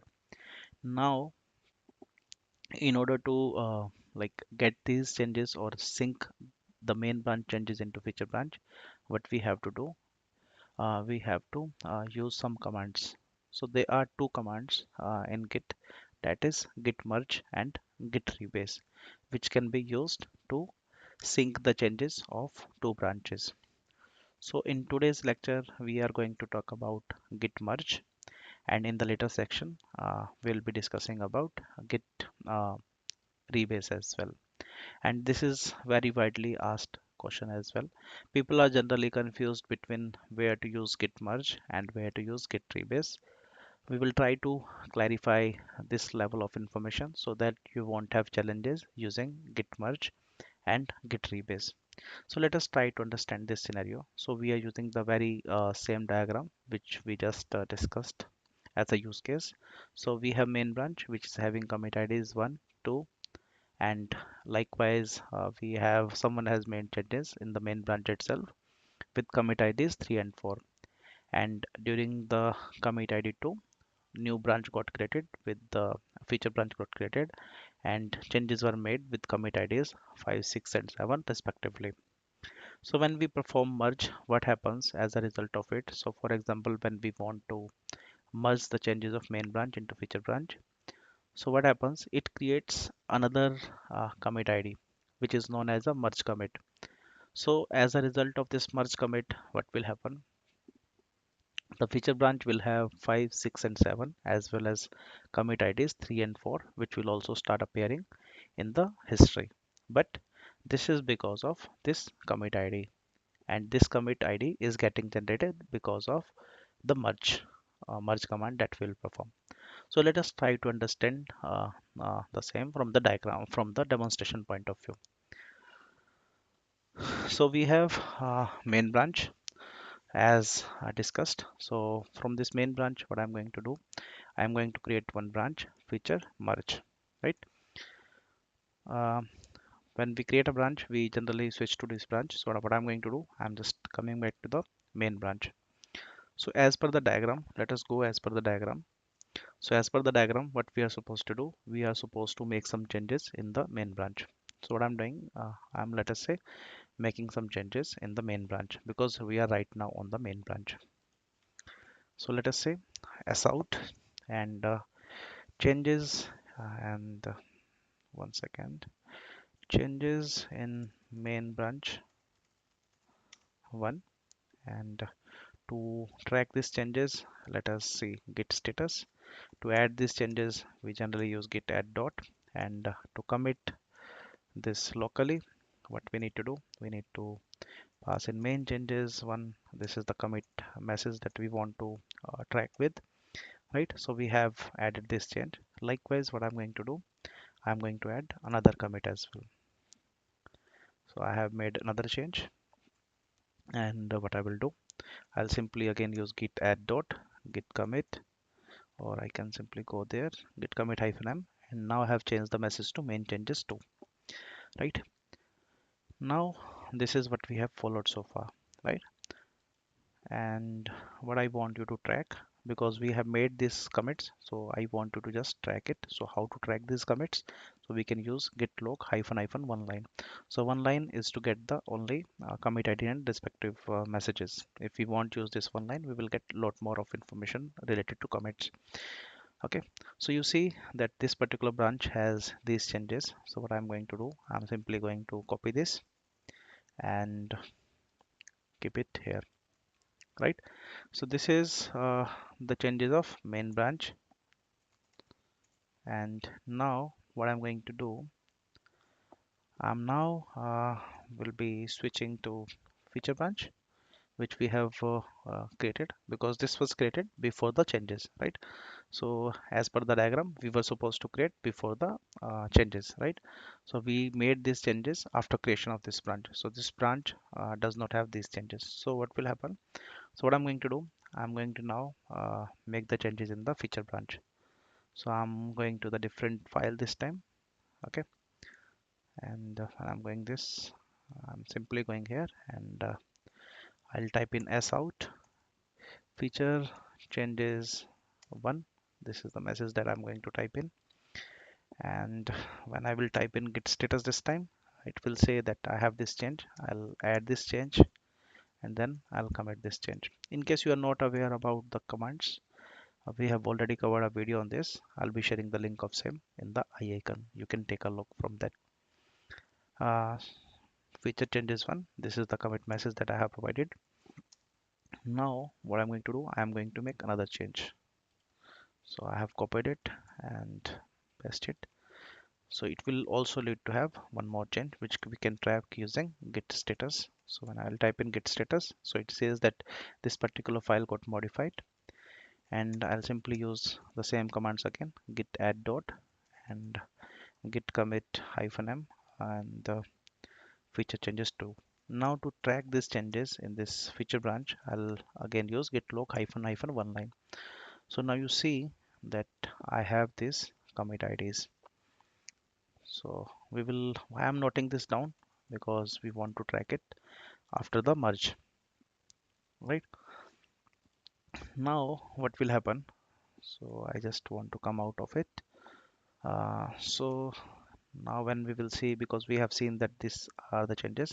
Now to merge the changes of main branch. So what I will do, simply git merge and main, because we are already on the targeted branch. So which feature branch is the target branch, and this is the branch from where we want to merge our changes into the feature branch, right? So I'll simply use git merge main. So when I'll type in git merge main, I'll see that I have got two changes added, right, which were added as part of the commits into the main, right? Now when I will use git log hyphen hyphen one line, I'll see, so you can see that it has changes of main changes one, main changes two, and then it has changes of feature changes one, feature changes two, feature branch. So these are the commits that we made in the main branch, and these are the commits that we have made in the feature branch. But how these two changes traveled or become part of history of this particular feature branch? This is because of this particular commit ID. So when we perform a merge, what happens? It creates one merge commit, and as a result of this merge commit, what happens? The commits of that particular branch also travel here, and it helps us in maintaining the history as well, right? Now so let me copy this and put it into the notepad. So you see this particular commit feature changes, this is same as the feature change, and this is again the feature change. So we can see similarly this one is from the main, so we can notice it. Likewise this one also from the main, right? But this particular commit ID is the new ID, right? So this is what we have discussed, right? So as part of merge, what happens? It create a merge commit or commit ID related to merge, and as a result of it, the changes travel to this. So how to confirm that? Like these changes come because as part of this feature, right? As part of this merge, I mean. So to track that, what I will simply use. So there is a command in uh, git reset, and using this command what we can do, we can revert the last commit. So if I'll type in 2, it will come revert the last two commits. When I'll type in git reset head soft head 1, it will revert the last commit. So when I will so what should happen? So because as I have mentioned that these two changes, main changes 1 and main changes 2, came as part of this commit ID. So if I'll revert this change, these changes should also be reverted. So this is what we are going to verify. So if I'll revert this, so the changes are merged, sorry, reverted, the last commit is reverted. I'll simply again use git log hyphen hyphen one line, right? So when we will go here, so you see that the last commit got, so let us see from here. So previously we were having main changes 1, main changes 2, feature changes 1, feature changes 2, and this commit ID, right? So when we have reverted the last commit, which was the merge commit, due to that what happened, it reverted the changes which came as part of that merge commit. So we see only feature changes 1 and feature changes 2, and the main changes went away. So this is what I wanted to cover as part of git merge, or as today we are going to talk about an alternative of git merge, that is git rebase. So while dealing with the git, we generally work on multiple branches. So when we work in multiple branches, we are supposed to integrate the changes between the multiple branches. So for that purpose, we uses two techniques. One is git merge, which is already covered in the previous lecture, and another one is git rebase. So this is the one which we are going to cover in today's lecture. So let us try to understand the use case. So we have a main branch, and then we have a feature branch. So initially, in the initial stage, we were having a main branch with two commits, meaning two commits were made, one and two. And when these two commits were made, at that time, one feature branch got created, and the user has started making the changes, and he has made three changes or with three commits with commit IDs 5, 6, and 7. So these are the commit IDs. Likewise, another user has made the changes in the main branch as well.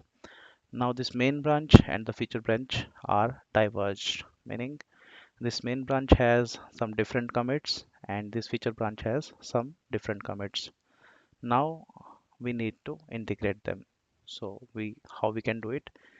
In today's lecture, we are going to integrate it using the git rebase. So before git rebase, the structure will look like this. After rebase, what will happen? First of all, the branch where we are rebasing, that would be the target branch. So we are rebasing on the feature branch. So let us say we are on the feature branch and we are rebasing it with the main branch. In that case, what will happen? It will first of all move the main branch changes into that onto the tip of that branch, that feature branch, and it will appear like 1, 2, 3, and 4. And then after it will rebase, it will recreate the commits of the feature branch. So if you notice, the previous commits are intact, 1 and 2, and then after 3 and 4, which were the commits of the main branch. And as soon as we applied the rebase, this 5, 6, 7 commit IDs are vanished, and after rebase they will appear but with the different IDs. So we will see those many number of commits as we were having in the feature branch. Let us say we were having three commits. We will have three commits, but we will have a different commit IDs, because this is how the rebase works, because it rewrites the history. Okay, so let us try to understand the same from the demonstration point of view. So we have a main branch, and from this main branch, I'm simply going to create one branch feature rebase. So this is what we are supposed to do, right? So we have some certain commits, and we have now created a rebase branch, feature branch I mean, and we have a main branch as well. So when we have created the branch, as a result of it, we are switched to feature branch, but I want to come back to my main branch. So I'll simply come back here, right? Now, as per the diagram, I'm supposed to make two changes in the main branch. So I'll add two changes in main one. Now to add these changes into staging, I'll use git add dot, and second command would be git have commit hyphen m changes in main one. Likewise, what I will do, I want to add another change as well, that is 2, right? So to add this change, what I need to do again, git add dot, and the another command would be git commit hyphen m and changes in main 2. I have simply made it like this. Now to track these changes in the branch, I'll simply use git log, which will give me the commit history. So I can see that these are the commits which got added right in this main branch. I'll simply open a notepad to keep a track of it. So this is what is this? This is a main branch commits, latest commits. Now we are going to talk about feature branch, right? So for that purpose, what I will have to do, I'll have to switch to the feature branch that I have created, git checkout. So when I will do this, now what I need to do, I need to make some changes. So for that purpose, I'm going into different class file so that we won't have any conflicts, right? Now I'm going to make changes here as per the diagram.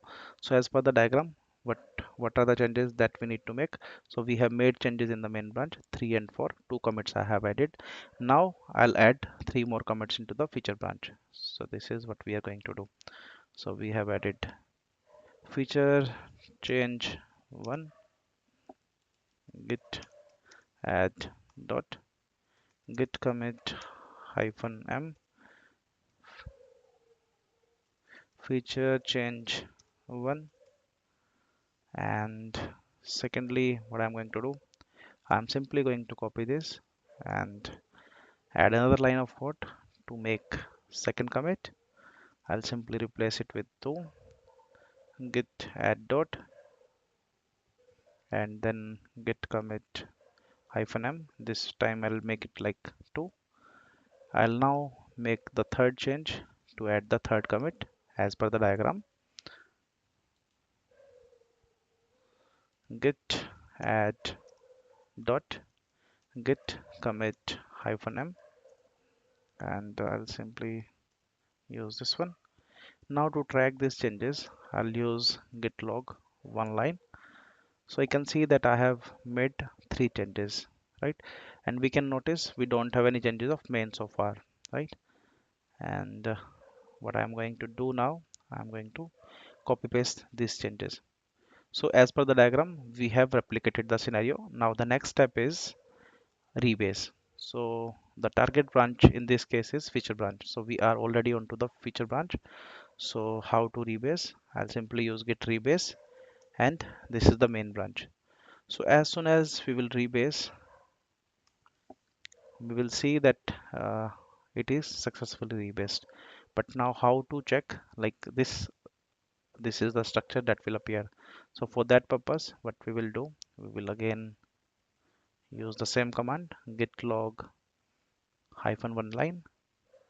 Now when we will go here, what will happen, we see that changes in main 1, changes in main 2, and then after feature change 1, feature change 2, and feature change 3. I'll simply copy this thing. Now let us understand this, right? So from main, whatever the changes were there, so this was the first commit id, this one, and it is same as it is, and this is what we discussed, right? That main changes will come here and will start appearing like that. So main changes has traveled here, but and similarly the second change has having the same commit id, but the third change, that is a feature change, what happened to that, that got changed, right? The commit id got changed. So previously it was 29b4165, but this time it is 62970 ad. Similarly for this one as well, and similarly for this one as well. So the main changes will come as it is, and the previous commits will also be as it is, but the target branch on which we are rebasing, the history will be recreated, meaning that will be rebased. So this is what we have discussed, right? So as a result of rebase 1 2 3 4, and this is what has happened, right? So this is the commit id, not, yeah, commit id which is newly created, and this is again a newly created commit id. So we will have equal number of commits that we were already having in feature, but that will have a different features, the different commit id. So now let us try to differentiate between merge and rebase. So merge actually preserve the history and log. If you can remember, in merge what happens, as a result of this merge, it creates a separate additional commit id, and these commits also will start appearing there, right? But they will come as part of that particular commit id. We have already discussed in detail in the last lecture. You can take a look from there on git merge. And then after all commits are combined into single, this is what we have just discussed. So, okay, so if we will revert this particular commit in git merge, so for example when we were merging, so it will lead to have one commit id. If we will revert that commit, so 3 and 4 will also start disappearing from the feature branch if we'll revert the commit id, merge commit id. But in case of rebase, it rewrite the history and create a linear log. This is what we have just seen, right? All commits are rebased and same number of new commits are added. This is what we have covered, right? Now where should we use merge and where should we use rebase. So as this is clear, that merge preserve the history and rebase does not preserve the history. Okay, so when we are dealing with the branch which is public, which is available to everyone, we should use merge in that case. So for example, develop or master, there we use the concept of merge request, right? So when we do merge request, in that case what happens, they perform a git merge, and as a result of it you will see in the log that they create a merge commit id.